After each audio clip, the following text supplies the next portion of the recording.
of a good ad. Post was an Illinois traveling salesman in southern Illinois. He started out by selling farm implements to farmers. In fact, he created, like John Deere, he created some farm implements, plows and some other things. So he was an inventor as well. And C.W. Post got into some hard times. And so he visited Kellogg's sanitarium in Michigan. And of course, you recognize Kellogg as the cereal producer. And while Post was in this sanitarium recovering, he saw what Kellogg was doing. He said, "That is a great idea." And so he went back home and started producing Postum, cereal products. And in fact, he was very much responsible for early 19th century or 20th century Pure Food and Drug Act. He encouraged nutritious diets for all of us.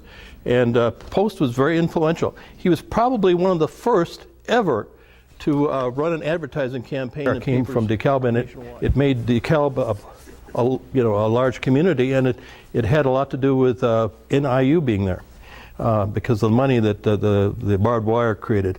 But one of the salesmen was a man by the name of Bedamillion Gates. And he went to North Central College in Naperville, and he sold barbed wire. And he was so successful at selling barbed wire that, he got his name Bedamillion because one of his first sales was to a bunch of cattlemen down in Texas. And, before barbed wire, the cattle roamed, and you had the cowboys out there bringing the cows back. But anyway, he went down and he says, "You've got 20 very wild cattle here, and I think I can keep them together without them going anywhere." And they said, "No, you can't do that." I said, "Well, I bet you I can." And of course, he strung his barbed wire around them, and they didn't go anywhere. And so that was one of his first sales. But he was so successful selling barbed wire that he became the founder of Texaco Oil. Ben Feldman. Does that name sound familiar? Ben Feldman, by the Guinness Book of Records, is considered perhaps the most successful insurance salesman of all time. He would sell more insurance in 1 month than others would sell in a lifetime. But he had an insurance program called Key Man or Key Person Insurance, and he invented that concept. What it was is he would sell insurance to the CEO or the president of a company. And his technique was terrific. In fact, his technique was so terrific that we made a film of him called The Man from East Liverpool, because he came from East Liverpool, Ohio. And I'll tell you a little story about that as well. But his technique was the following, and he would practice with his wife over the kitchen table. And what he'd do is he'd have a binder filled with $500 bills. Every page, $500 bills. He'd turn it over, $500 bills. So he'd go into a CEO and he said, "How much you worth?" And CEOs don't know how much they're worth. They don't have a clue.